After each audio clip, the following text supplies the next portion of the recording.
Ang opisina ng abogado na gawa sa mamahaling kahoy ay tila napakaliit para sa dami ng kasakiman na nagkukumpulan dito. Umupo ako sa isang sulok. Pinagmamasdan ng aking mga kapatid na tila naglalaway habang si Attorney Cruz, ang abogado ni Lola Elena, ay naghahanda na basahin ang testamento nito. Ang lumang susi na gawa sa tanso na ibinigay niya sa akin noong nakaraang Pasko ay mabigat sa aking bulsa. Ang kanyang huling regalo sa akin, iniabot na may isang makahulugang kindat na hindi ko naintindihan hanggang ngayon. Ang pangalan ko ay Catalina Reyes, bagaman si Lola Elena lang ang tumawag sa akin ng Catalina. Para sa lahat, Kat-Kat lang ako. Ang disappointment ng pamilya na piniling maging mananaliksik ng sining at kasaysayan sa halip na sumali sa Reyes conglomerate ng pamilya. Magsimula na tayo, sabi ni Attorney Cruz, inayos ang kanyang salamin sa pagbasa at kumuha ng makapal na sobre. Ang aking ate na si Victoria ay umayos ng upo. Ang kanyang mamahaling blouse ay perpekto. Ang aking kuya na si Jaime ay huminto sa pagtingin sa kanyang relo upang makinig. Naisip ko ang huling pag-uusap namin ni Lola Elena. 3 buwan na ang nakakaraan sa silid-aklatan ng kanyang malaking bahay. Nakaupo siya sa kanyang paboritong armchair. Napapalibutan ng mga antigong gamit at sining na inilaan niya ang buong buhay sa pagkolekta. Kat-Kat, aking mahal, sabi niya. Ang kanyang boses ay mas mahina kaysa sa naaalala ko. Ngunit ang kanyang mga mata ay matalim pa rin, tulad ng dati. Halika't umupo ka sa tabi ko. Sabihin mo sa akin ang tungkol sa iyong pananaliksik. Habang ang aking mga kapatid ay ginugugol ang kanilang mga pagbisita sa pag-uusap tungkol sa mga portfolio ng pamumuhunan at kita, si Lola Elena at ako ay nag-uusap tungkol sa kasaysayan, sining at mga kuwento sa likod ng kanyang walang katapusang koleksyon. Naiintindihan niya ang aking pagkahilig sa nakaraan, sa paraang hindi kailanman naintindihan ng aking pamilya. Ngayon, ang boses ni Attorney Cruz ang nagbalik sa akin sa kasalukuyan sa pamamahagi ng mga ari-arian. Sabay na sumandal sina Victoria at Jaime, ang aming mga magulang ay nakaupo malapit sa harapan, magkahawak kamay sa pag-asam. Malaki ang yaman ng pamilya. Alam ng lahat iyon. Ang hindi nila alam ay kung gaano ito kalaki. Para sa aking anak na si Roberto at kanyang asawang si Maribel, basa ni Attorney Cruz, iniwan ko ang aking rest house sa Tagaytay at 5 milyong piso. Tumango ang aking mga magulang, nasisiyahan, ngunit malinaw na umaasa ng higit pa. Para sa aking apo, si Victoria, iniwan ko ang aking penthouse condominium sa Makati at 10 milyong piso. Ang pulang labi ni Victoria ay bumukol sa isang mayabang na ngiti. Para sa aking apo, si Jaime, iniwan ko ang aking controlling share sa Reyes conglomerate at 10 milyong piso. Sumuntok si Jaime sa hangin. Halos hindi na mapanatili ang kanyang propesyonal na anyo. At para sa aking apo, si Catalina, bumalot ang katahimikan sa silid. Lahat ay lumingon upang tingnan ako. Ang kanilang mga ekspresyon ay pinaghalong awa at kasiyahan. Alam nilang lahat na ako ang paborito ni Lola Elena. Ilang beses na ba silang nagreklamo tungkol sa pagpapalayaw niya sa akin? Ngayon ay handa na silang makita kung ano ang halaga ng paboritismo na iyon. Iniwan ko ang aking susi na gawa sa tanso na kasalukuyang nasa kanya at ang aking walang hanggang pasasalamat sa pag-unawa sa kung ano ang tunay na mahalaga sa buhay. Ang katahimikan ay tumagal ng halos 2 segundo bago ito sinira ng tawa ni Victoria. Isang susi? Humagikgik siya. Ang kanyang perpektong manicure ay nakadikit sa kanyang labi. Iyon lang ang nakuha mo? Oh, Kat-Kat, kahit ako ay umasa ng higit pa riyan. Sumali si Jaime, umiiling. Well, may saysay naman. Ano pa ba ang gagawin niya sa totoong pera? Malamang ay idodonate lang lahat sa ilang lumang museo. Ang aming ina ay sinubukan pa ring itago ang kanyang ngiti. Mahal ko, sigurado akong may mga dahilan ang iyong lola. Oo, putol ng aking ama. Ang kanyang boses ay mahigpit. May mga dahilan siya sa pagbibigay ng gantimpala. sa mga nag-ambag sa pamana ng pamilya, hindi sa mga piniling sundin ang ibang interes. Tahimik akong nakaupo, nararamdaman ang bigat ng susi sa aking bulsa. Ang huling salita ni Lola Elena sa akin ay umalingaw-ngaw sa aking isipan. Kat-kat, tandaan, hindi lahat ng kayamanan ay nagniningning sa unang tingin. Umakma si Attorney Cruz. Mayroon pang isang huling tala na partikular para kay Catalina. Kumuha siya ng isang selyadong sobre at iniabot ito sa akin. Suminghal si Victoria, malamang ay paumanhin para sa mana o baka direksyon sa isang lihim na silid-aklatan. Tumawa siya sa kanyang sariling biro. Maingat kong binuksan ang sobre. Iniladlad ang sulat na nakasulat sa eleganteng kamay ni Lola Elena. Aking pinakamamahal na Catalina. Kung binabasa mo ito, ang iba ay nakatanggap na ng kanilang mga milyon at malamang ay lubos na nasisiyahan sa kanilang sarili. Huwag mong hayaan na gambalain ka ng kanilang tawa. Pareho nating alam na hindi nila kailanman naintindihan ang tunay na halaga ng mga bagay. Ang susi na hawak mo ay minsang nagbukas ng isang napaka-espesyal na pinto. Noong 1942, ang aking ama, ang iyong lolo sa tuhod, ay gumawa ng isang desisyon na magbabago sa kapalaran ng ating pamilya, magpakailanman. Ngunit alam niya na ang yaman ay maaaring makasira, na ang pera ay maaaring maging estranghero kahit ang pinakamalapit na pamilya. Kaya lumikha siya ng dalawang pamana, isang nakikita at isang nakatago. Ang nakikitang pamana ay naging Reyes Conglomerate. Ang mga rest house, ang mga penthouse, lahat ng mga bagay na ipinagdiriwang ngayon ng iyong mga kapatid. Ngunit ang nakatagong pamana, well, iyon ay nangangailangan ng isang taong nakakaunawa sa kahalagahan ng kasaysayan na makakapagpahalaga sa tunay na halaga ng mga bagay lampas sa kanilang presyo. Isang tulad mong Catalina. Dalhin ang susi sa Zurich. Pumunta sa address na nakasulat sa likod ng liham na ito. Ipakita sa kanila ang susi at ang aking liham. Hanapin ang Vault 1942. At Catalina, huwag mong sabihin sa iba hanggat hindi mo nakikita kung ano ang nasa loob. Lahat ng aking pagmamahal, Lola Elena, binaliktad ko ang liham. Naroon, isang address sa Zurich, Switzerland, nakasulat sa parehong eleganteng kamay. Ano ang nakasulat? Tanong ni Victoria, sinusubukang silipin sa aking balikat. Maingat kong tinupi ang liham. Inilagay ito sa bulsa ng aking jacket sa tabi ng susi. Ilang personal na alaala lang ang gusto ni Lola na ibahagi. Napaka-sentimental? Ngumisi si Jaime. At least nakuha mo ang isang bagay na babagay sa iyo. Walang kwenta, pero puno ng kasaysayan. Tumayo ako.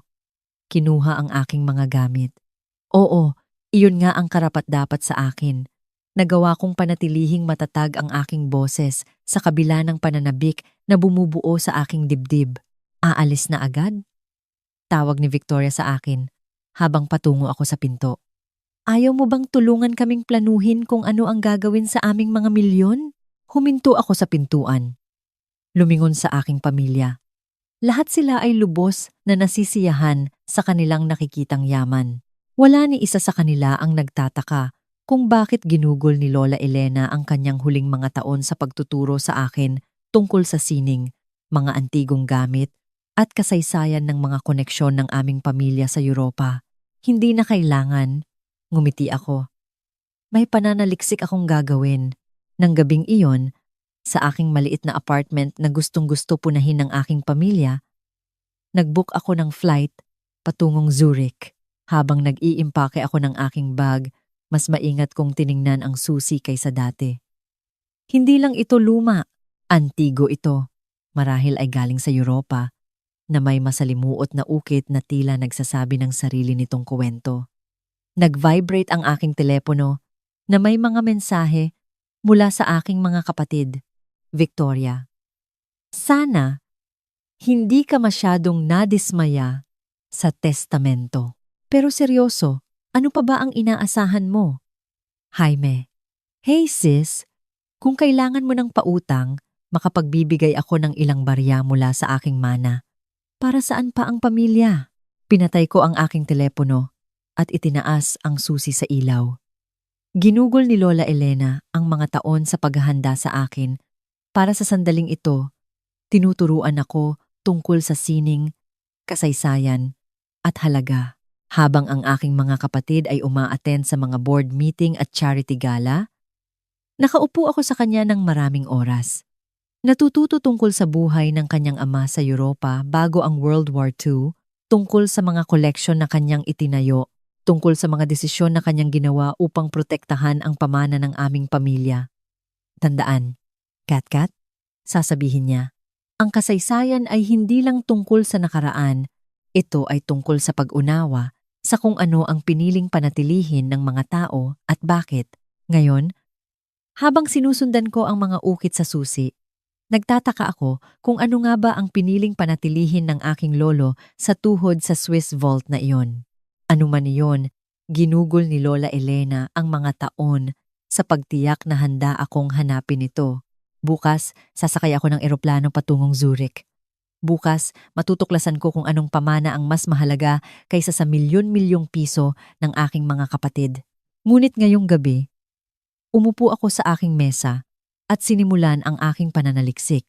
Kung may itinuro sa akin si Lola Elena, iyon ay ang bawat kayamanan ay may kuwento. At ang kuwentong ito ay nagsimula noong 1942 nang gumawa ang aking lolo sa tuhod ng isang pagpipilian na magiging echo sa mga henerasyon ng aming pamilya. Kinuha ko ang aking laptop at nagsimulang maghukay sa mga historical records. Ano ang nangyari noong 1942? Ano ang pinoprotektahan ng aking lolo sa tuhod? Bakit ako pinili ni Lola Elena upang hanapin ito? Ang mga sagot ay naghihintay sa Zurich at sa paanuman. Alam kong mas malaki ang halaga ng mga ito kaysa sa anumang halaga ng pera na ipinagdiriwang ng aking mga kapatid ngayon. Ang Swiss Bank ay eksaktong katulad ng inaasahan mo, puro pinakintab na marmol at diskretong yaman. Lumapit ako sa desk, malakas ang tibok ng puso at ipinakita ang liham ni Lola Elena kasama ang susi. Bahagyang lumaki ang mata ng clerk habang sinusuri niya ang mga ito. "Sandali po," sabi niya at nawala sa isang back office. Bumalik kasama ang isang matandang ginoo na nakasuot ng napakakinis na suit. "Miss Reyes," ngumiti siya ng mainit. "Inaasahan ka namin. Ako si Ginoong Weber. Kilala ko ang iyong lola sa loob ng maraming taon." Iginaya niya ako patungo sa isang pribadong elevator. "Tayo na!" Habang bumababa kami, ipinaliwanag niya na regular na bumibisita si Lola Elena. Pinakahuling bisita niya ay 2 buwan bago siya namatay. Gusto niyang tiyakin na maayos ang lahat para sa iyo. Tahimik ang antas ng vault. Ang aming mga yabag ay umalingaw-ngaw sa mga pader na bakal. Inakay ako ni Ginoong Weber sa isang napakalaking pinto na may markang 1942. "Sinabi ng iyong lola na maiintindihan mo ang kahalagahan ng numerong iyon," puna niya. Tumango ako. 1942. Ang taon kung saan nilikida ng aking lolo sa tuhod ang kanyang koleksyon ng sining bago pa man makuha ng mga mananakop. Pagtatapos ni Ginoong Weber, tumutukoy sa pananakop ng Hapon sa Pilipinas at ang pagkasira ng mga kayamanan sa panahon ng digmaan. Isang matalinong desisyon. Bagaman kakaunti ang nakakaalam sa buong lawak ng kanyang nailigtas. Sakto ang pagkasya ng susi. Ang mekanismo ay umikot na may kasiya siyang click. Sa loob ay isang silid na mas malaki pa sa aking buong apartment. Nang automatikong magbukas ang mga ilaw, napasinghap ako, sining sa lahat ng dako, mga pinta na kinikilala ko mula sa aking mga pag-aaral sa kasaysayan ng sining. Marahil ay gawa ni na Juan Luna o Fernando Amorsolo, mga eskultura na nakita ko lang sa mga libro. Mga display case na puno ng alahas na nabibilang sa mga museo, lumang kasuotan ng mga bayani at mga pre-kolonyal na artifact na matagal nang itinuring na nawawala. Ang iyong lolo sa tuhod paliwanag ni Ginoong Weber, ay isa sa mga pangunahing kolektor sa kanyang panahon. Nang makita niya ang paparating, lihim niyang inilipat ang kanyang pinakamahalagang mga piraso dito, ang nakikitang yaman na kanyang iniwan, ang yaman na nagsimula sa Reyes Conglomerate, ay mahalaga. Ngunit ito ay isang maliit na bahagi lamang ng kanyang pinreserba. Naglakad ako sa vault na may pagkamangha. Mga gintong palamuti mula sa sinaunang Pilipinas. Mga selyo ng kasaysayan. Mga lumang dokumento ng Republika. Mga bihirang libro. Mga kayamanan na lampas sa imahinasyon. Ang opisyal na halaga, patuloy ni Ginoong Weber, ay huling tinasa sa humigit kumulang 2.4 bilyong dolyares. Lumambot ang aking mga tuhod. Kumapit ako sa isang kalapit na estante para sa suporta, ngunit higit sa lahat, kumuha siya ng isang leather folder. Mayroon ito. Sa loob ay isang liham mula sa aking lolo sa tuhod na may petsang 1942. Sa aking magiging tagapagmana, basa ko, kung binabasa mo ito, hindi lamang yaman ang iyong namana, kundi isang responsibilidad. Ang mga pirasong ito ay hindi lamang mahalaga. Ito ay mga piraso ng kasaysayan, kultura, sangkatauhan, na iligtas ang mga ito hindi para sa kita, kundi para sa pagpapanatili. Pumili ka ng matalino kung ano ang gagawin sa mga ito. Ang pera ay dumarating at umaalis, ngunit ang pamana, ang tunay na pamana, ay tungkol sa kung ano ang iyong pinapanatili para sa mga susunod na henerasyon. Sa pag-asa para sa kinabukasan. Alejandro Reyes. Nag-vibrate ang aking telepono. Tumatawag si Victoria muli. Tinanggihan ko ito, ngunit patuloy ang mga mensahe. Katkat, nasaan ka? Kailangan nating pag-usapan ang pamamahala ng ari-arian ng pamilya. Talaga bang sinayang mo ang pera sa isang flight patungong Switzerland? Nag-aalala sina mama at papa sa iyo. Nakakahiya ang ugali mo. Lumingon ako kay Ginoong Weber. Kakailanganin ko ng oras para iproseso ito at kakailanganin ko ang inyong tulong sa isang bagay. Isang buwan pagkatapos, umupo ako sa parehong opisina ng abogado kung saan binasa ang testamento. Pumasok ang aking pamilya na tila iritado sa pagpapatawag. Kat! Buntong hininga ni Victoria. Kung ito ay tungkol sa pagtutol sa testamento, huwag kang magpakahiya. Sa totoo lang, ngumiti ako. Ito ay tungkol sa aking mana. Ang susi na iniwan ni Lola Elena sa akin. Nagbukas ito ng isang bagay na kawili-wili. Tumango ako kay Attorney Cruz na nagsimulang ipamahagi ang mga folder. Ano ito? Kunot noong tanong ni Jaime. Binubuksan ang kanyang folder. Dokumentasyon ng aking mana.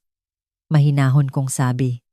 Ang nilalaman ng Vault 1942 sa Zurich, kasalukuyang nagkakahalaga ng 2.4 bilyong dolyares. Ganap ang katahimikan. Namutla ang mukha ni Victoria. Nalaglag ni Jaime ang kanyang folder. Imposible iyan! Nauutal ang aking ama. Ang koleksyon ng sining na iyon ay mas mahalaga pa kaysa sa buong Reyes Conglomerate. Nagpatuloy ako. Iniligtas iyan ng lolo sa tuhod na si Alejandro noong World War II. Ginugol ni Lola Elena ang mga taon sa paghahanda sa akin na pamahalaan ito ng tama.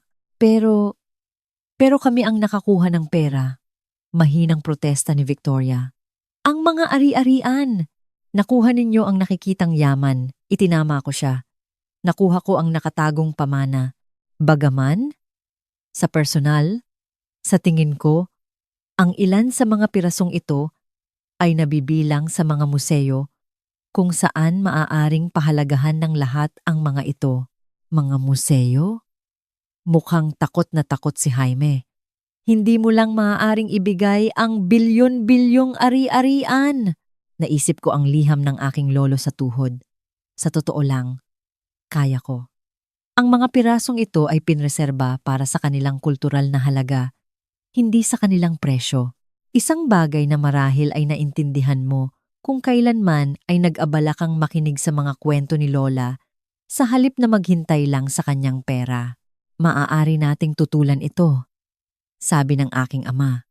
Ngunit umiling si Attorney Cruz. Ang vault at ang nilalaman nito ay ang legal na mana ni Binibining Catalina. Napakalinaw ng mga tagubili ng kanyang lola. Tumayo ako. Kinuha ang aking mga gamit. Sumang-ayon na ang Pambansang Museo na mag-host ng isang espesyal na exhibition. Sa tingin ko, ay magugustuhan iyon ni Lola Elena. Ang kanyang mga paboritong piraso ay ipapakita para pahalagahan ng lahat, hindi lang ng mayayaman. Pero ano pa ang pamana ng pamilya? Bulong ni Victoria. Ito ang pamana. Sagot ko. Hindi lang pera, kundi kasaysayan, kultura, mga bagay na karapat-dapat ingatan. Naglakad ako patungo sa pinto. Pagkatapos ay lumingon. Saka, magtatatag ako ng isang foundation upang pamahalaan ang koleksyon. Kakailanganin namin ng Board of Directors, mga taong nakakaunawa sa sining at kasaysayan. Kung sino man sa inyo ang gustong matuto, malugod kayong mag-apply. Ang sumunod na taon ay nagpabago sa lahat. Ang exhibition ng koleksyon ng Reyes ay naging balita sa internasyonal. Dumagsa ang mga dalubhasa sa kasaysayan upang pag-aralan ang mga pirasong matagal nang itinuring na nawawala. Ang aking mga kapatid ay kalaunan ay nagbago ng pananaw. Sa isang paraan, si Victoria ay nag-enroll pa sa isang kurso sa kasaysayan ng sining, bagaman pinaghihinalaan kong mas mahalaga pa rin sa kanya ang mga presyo kaysa sa mga pinta. Ang retrato ni Lola Elena ay nakasabit ngayon sa aking opisina sa foundation. Minsan kapag nagtatrabaho ako ng gabi, sumusumpa ako na nakikita ko ang kanyang matalinong ngiti. Ang aking pamilya ay mayroon pa rin kanilang mga milyon, kanilang mga penthouse apartment, kanilang mga rest house, ngunit mayroon akong isang bagay na mas mahalaga. Isang pamana ng kagandahan, kultura, at kasaysayan na magtatagal kaysa sa anumang bank account. Kapag tinatanong ng mga tao ngayon tungkol sa susi, sinasabi ko sa kanila ang totoo. Minsan, ang pinakadakilang kayamanan ay hindi ang mga nagniningning ng husto sa unang tingin. Minsan, ang mga ito ay ang mga nangangailangan ng karunungan upang makilala at lakas ng loob upang panatilihin. At kung minsan, ang pinakamahusay na mana ay hindi ang nagpapayaman sa iyo. Ito ang nagiging bahagi ka ng isang bagay na mas dakila kaysa sa iyong sarili.